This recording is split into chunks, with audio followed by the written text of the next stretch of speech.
I was at the beach with my nephew last summer, and you know that feeling you get.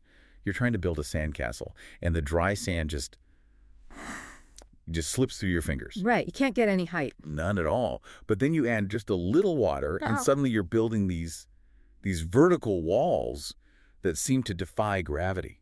That transformation, that's what we're talking about today. It's a fantastic real-world example of material physics. We're going to do a deep dive into the mechanics behind it all. So we're looking at the forces between tiny grains of sand to see how they let us build these, sometimes massive structures. Exactly. We'll get into the friction, the surface tension, and really understand the recipe for that perfect sandcastle. Okay, so let's start with the basics. Dry sand. Why is it so useless for building? Well, the key term here is that it's a cohesionless material. Basically, the sand grains only interact by pushing on each other. Just friction and physical contact. That's it. So they can handle being compressed, but you can't pull on them. That's why you get that shallow slope, the angle of repose. It's usually only about 30, maybe 35 degrees. But the second you add water, that whole equation changes. You suddenly have a pulling force. You do. A huge one.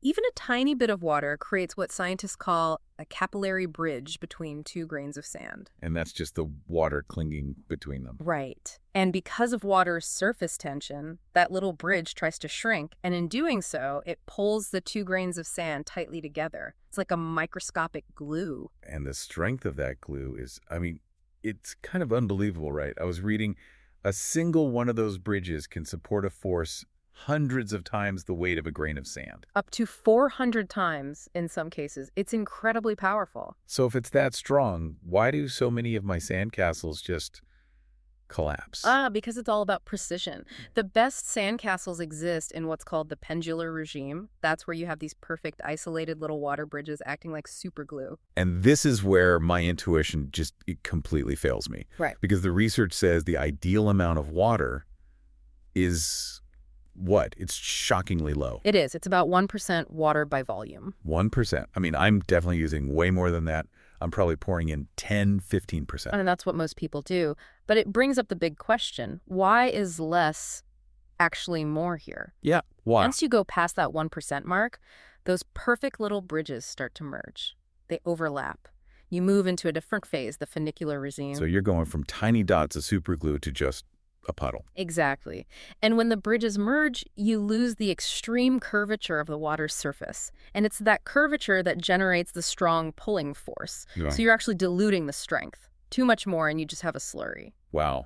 Finding that precise optimal point where the physics just works perfectly, it really makes you think about how progress in almost any field is just about optimization. It really is. And speaking of optimizing things, this deep dive is brought to you by Silk.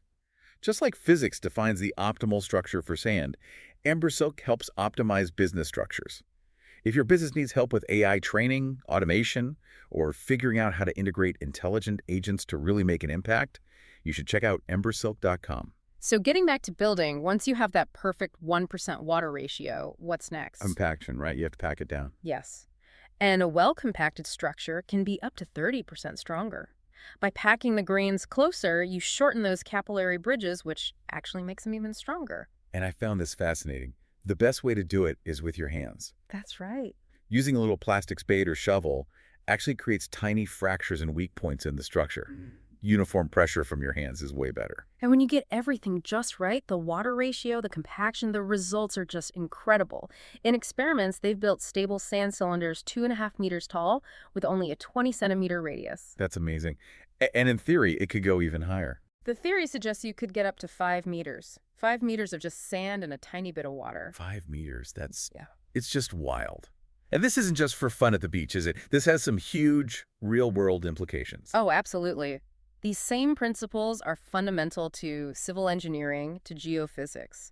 Understanding granular cohesion is how we ensure the stability of dams, of embankments, of retaining walls. It even helps us understand things like landslides or liquefaction in earthquakes. It does. Your simple sandcastle is actually a micro model for how we build huge, enduring structures all over the world. It's just such an optimistic thought. Our ability to build these incredible things from something so small to something so massive, it all comes down to just understanding and mastering these hidden forces of physics that are right in front of us. It shows that our ingenuity is really our most powerful tool. If you enjoyed this deep dive, please subscribe to the show. Hey, leave us a 5-star review if you can. It really does help get the word out. Thanks for tuning in.